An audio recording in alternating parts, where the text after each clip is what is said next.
ഓം ശ്രീ മഹാഗണപതിയൈ നമഃ. ഓം ശ്രീ സരസ്വതിയൈ നമഃ. ഓം ശ്രീ ഗുരുഭ്യോ നമഃ. ഓം ശ്രീകൃഷ്ണ പരമാത്മനേ നമഃ. ഇന്ന് നമുക്ക് നാരായണീയം ദശകം 6-ലെ 7-ാമത്തെ ശ്ലോകമാണ് പഠിക്കേണ്ടത്. നമുക്ക് ശ്ലോകം ചൊല്ലാം.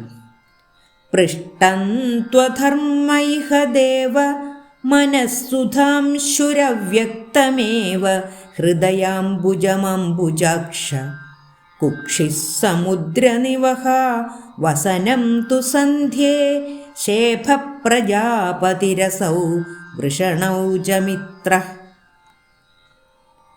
നമുക്ക് ശ്ലോകത്തിലെ ആദ്യത്തെ 2 വരികളുടെ അർത്ഥം നോക്കാം. പൃഷ്ടം ത്വധർമ്മ.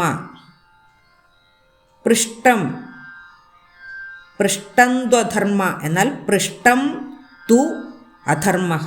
പൃഷ്ടം എന്നാൽ ഭഗവാന്റെ വിരാട് ദേഹത്തിൻ്റെ പുറം ഭാഗം, അതാണ് പൃഷ്ടം. തു ആകട്ടെ അധർമ്മഃ അധർമ്മമാകുന്നു. ഭഗവാന്റെ പുറം ഭാഗം ആകുന്നു അധർമ്മം ആയിരിക്കുന്നത്. ഇഹ ദേവ, ഇഹ ഇവിടെ ദേവ അല്ലയോ ഭഗവാനെ, സുധാംശുഹു മനഃ സുധാംശുഹു. മനഃ ഭഗവാന്റെ മനസ്സ്, സുധാംശുഹു സുധ എന്നാൽ അമൃത്, അംശു എന്നാൽ കിരണം അല്ലെങ്കിൽ രശ്മി. സുധാംശു അമൃതകിരണം. അമൃതകിരണം പൊഴിക്കുന്നവനാരോ അവനാണ് സുധാംശു. ചന്ദ്രനെയാണ് ഇവിടെ പറയുന്നത്. അപ്പോൾ ദേവ മനഃ സുധാംശുഹു. ദേവ അങ്ങയുടെ മനസ്സ് സുധാംശു ആകുന്നു, ചന്ദ്രനാകുന്നു അങ്ങയുടെ മനസ്സ്. അവ്യക്തമേവ, അവ്യക്തം വ്യക്തമല്ലാതെ, ഏവ ഇപ്രകാരം വ്യക്തമല്ലാതെ ആയിരിക്കുന്നു. ഹൃദയാംബുജം ഹൃദയമാകുന്ന അംബുജം, ഹൃദയമാകുന്ന താമര. ഭഗവാന്റെ ഹൃദയം അവ്യക്തം അവ്യക്തമായിരിക്കുന്നു. ഏവർക്കും അവ്യക്തമാണ് ഭഗവാന്റെ ഹൃദയം. അംബുജാക്ഷ താമരക്കണ്ണനായ ഭഗവാനെ. അല്ലയോ അംബുജാക്ഷ, അങ്ങയുടെ വിരാട് പുരുഷ ശരീരത്തിൻ്റെ പുറം ഭാഗം അധർമ്മമാകുന്നു. അങ്ങയുടെ മനസ്സ് അമൃതകിരണം പൊഴിക്കുന്നവനായ ചന്ദ്രനാകുന്നു. അങ്ങയുടെ ഹൃദയാംബുജമാകട്ടെ ഏവർക്കും അവ്യക്തവും ആയിരിക്കുന്നു. ഇനി അടുത്ത 2 വരികൾ നോക്കാം. കുക്ഷി സമുദ്രനിവഹ വസനം തു സന്ധ്യേ ശേഭ പ്രജാപതിരസൗ വൃഷണൗജ മിത്രഃ. കുക്ഷിഹി ഭഗവാന്റെ ഉദരഭാഗം അല്ലെങ്കിൽ വയർ. സമുദ്രനിവഹ, നിവഹ എന്നാൽ നിറഞ്ഞത്. സമുദ്രനിവഹ സമുദ്രങ്ങളാൽ നിറഞ്ഞിരിക്കുന്നു ഭഗവാന്റെ ഉദരഭാഗം. വസനം തു സന്ധ്യേ, വസനം ഭഗവാന്റെ വസ്ത്രങ്ങൾ. തു ആകട്ടെ സന്ധ്യേ 2 സന്ധ്യകൾ ആകുന്നു. അതായത് പ്രഭാത സന്ധ്യയും പ്രദോഷ സന്ധ്യയും ആയിരിക്കുന്നത് ഭഗവാന്റെ മനോഹരമായ വസ്ത്രങ്ങൾ ആകുന്നു. ശേഭഃ, ശേഭഃ എന്നാൽ ജനനേന്ദ്രിയം. ഭഗവാന്റെ ജനനേന്ദ്രിയം അല്ലെങ്കിൽ ലിംഗം. പ്രജാപതിരസൗ, അസൗ ഈ പ്രജാപതി പ്രജാപതിയാകുന്നു. പ്രജാപതി എന്നാൽ ദേവന്മാരുടെയും ദേവനാണ് പ്രജാപതി. അപ്പോൾ ഈ പ്രജാപതിയാകുന്നു ഭഗവാന്റെ ജനനേന്ദ്രിയം ആയിരിക്കുന്നത്. വൃഷണൗച മിത്രഃ, വൃഷണൗ വൃഷണങ്ങൾ, ച ആകട്ടെ മിത്രഃ മിത്രദേവനും ആകുന്നു.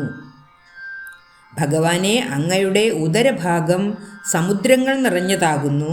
അങ്ങയുടെ വസ്ത്രങ്ങൾ പ്രഭാതസന്ധ്യയും പ്രദോഷസന്ധ്യയും ആകുന്നു. അവിടുത്തെ ജനനേന്ദ്രിയ ഭാഗം ദേവന്മാരുടെ ദേവനായ പ്രജാപതിയാകുന്നു. വൃഷണങ്ങൾ മിത്രദേവനും ആകുന്നു എന്നാണ് ഈ 2-ാമത്തെ 2 വരികളിൽ പറയുന്നത്. ഇനി നമുക്ക് ഈ ശ്ലോകത്തിൻ്റെ ഒരുമിച്ചുള്ള അർത്ഥം ഒന്നുകൂടി പറയാം. അല്ലയോ അംബുജാക്ഷ, അവിടുത്തെ വിരാട് ദേഹത്തിൻ്റെ പുറംഭാഗം അധർമ്മമാകുന്നു. അങ്ങയുടെ മനസ്സ് അമൃതകിരണം പൊഴിക്കുന്ന ചന്ദ്രനാകുന്നു. അങ്ങയുടെ ഹൃദയാംബുജമാകട്ടെ ഏവർക്കും അവ്യക്തവും ആയിരിക്കുന്നു. ഭഗവാനെ, അങ്ങയുടെ ഉദരഭാഗം സമുദ്രങ്ങൾ നിറഞ്ഞതും അങ്ങയുടെ മനോഹരമായ വസ്ത്രങ്ങൾ പ്രഭാതസന്ധ്യയും പ്രദോഷസന്ധ്യയുമാകുന്നു. ജനനേന്ദ്രിയം പ്രജാപതിയും വൃഷണങ്ങൾ മിത്രദേവനുമാകുന്നു എന്നാണ് ഈ ശ്ലോകത്തിൽ പറയുന്നത്. പൃഷ്ഠന്ധ്വധർമ്മൈഹ ദേവമനഃസുധാംശുരവ്യക്തമേവ ഹൃദയാംബുജമംബുജാക്ഷ കുക്ഷിഃ സമുദ്രനിവഹാവസനം തു സന്ധ്യേ ശേഭപ്രജാപതിരസൗ വൃഷണൗ ച മിത്രഃ. നമുക്ക് ശ്ലോകം ഒന്നുകൂടി ചൊല്ലാം.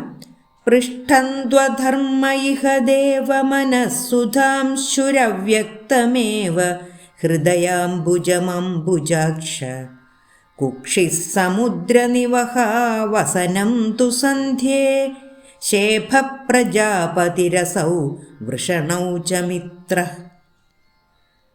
എട്ടാമത്തെ ശ്ലോകവും അതിൻ്റെ അർത്ഥവും അടുത്ത വീഡിയോയിൽ ചെയ്യാം. സർവത്ര ഗോവിന്ദനാമ സങ്കീർത്തനം. ഗോവിന്ദ ഗോവിന്ദ. ഓം ശ്രീകൃഷ്ണ പരമാത്മനേ നമഃ.